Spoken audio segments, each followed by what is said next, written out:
நாம் எதிர்பார்த்தது எல்லாம் நடந்துவிட்டால் நாம் இறைவனை மறந்து விடுவோம். நாம் எதிர்பார்க்காத நேரத்தில் நாம் எதிர்பார்ப்பது கிடைக்க வைக்கும் நிலைதான் இந்த இறைநிலை. அதனால் நாம் எந்த நிலையில் இருந்தாலும் இறைநிலை தனது கடமைகளை சரியாக செய்து கொண்டுதான் இருக்கும். சரியான காலத்தில் சரியான கால நேரத்தில் செய்யும் என்று நாம் நம்ப வேண்டும். நாம் நம்பினால் மட்டுமே இந்த இறைநிலை நமக்கு துணையாக பயணிக்கும். எந்த நிலை வந்தாலும் மனக்குழப்பமும் மனசஞ்சலமும் இல்லாமல் நாம் வாழலாம். முன்னோர்கள் வாக்குறுதி மிகவும் செம்மையாக வைத்திருந்தார்கள், செம்மையாக செயல்படுவார்கள். அவர்களது வாக்கும் உறுதியாக இருந்தது, வாழ்க்கையும் உறுதியாக இருந்தது.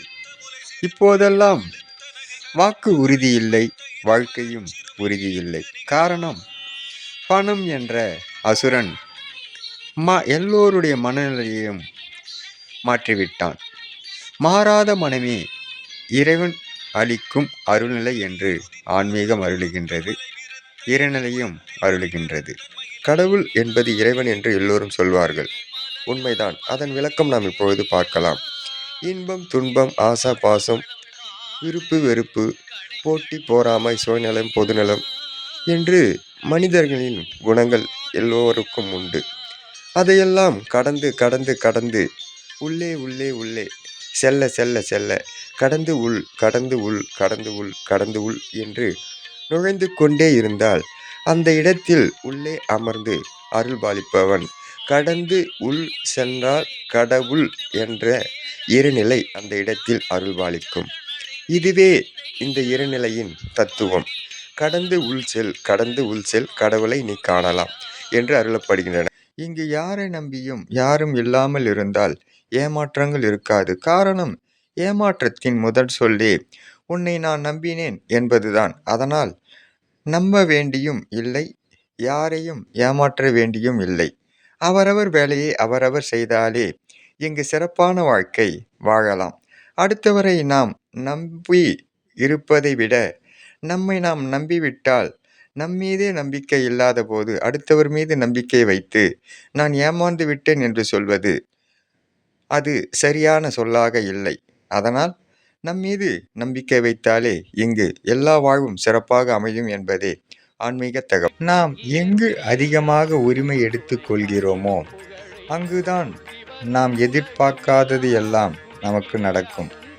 ஏனென்றால் நாம் மட்டுமே உரிமை அவர்களிடம் எடுத்துள்ளோம், அவர்கள் அதே உரிமையை நம்மிடம் எடுக்கவில்லை என்று பாதிக்கும் போது மட்டுமே தெரியும். அதனால் அவர்கள் மீது எந்த தப்பும் இல்லை, எல்லாம் நம் மீதுதான் என்று நினைக்க வேண்டும். அதனால் அவர்கள் மீது எடுக்கும் உரிமையை நம் மீது எடுத்தாலே நாம் எந்த ஒரு செயலாக இருந்தாலும் தைரியமாகவும் தன்னம்பிக்கையோடும் நாம் செய்யலாம்.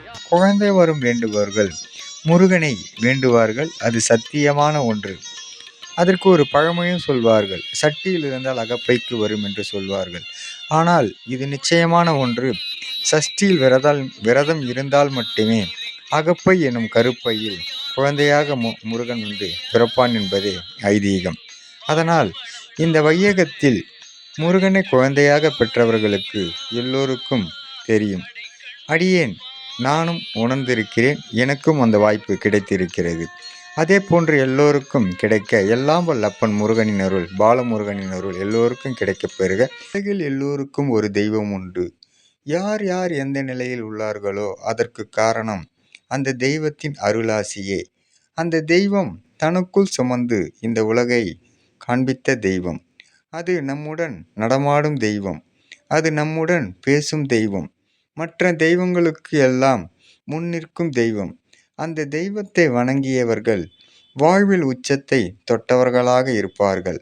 அந்த தெய்வமே நம்மை பெற்றெடுத்த அன்னை என்ற தெய்வம்.